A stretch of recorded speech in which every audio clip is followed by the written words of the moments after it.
Song பாடும்போது மொபைலில் lyrics பாடலாம் கேட்க மொபைலில் லிரிக்ஸ் பார்க்காம தான் பாடணும். பார்த்து பாடலாமா?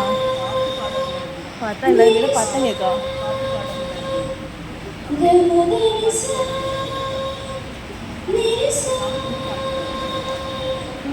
எல்லாரும் பார்த்து பாட தான் கேட்குறா.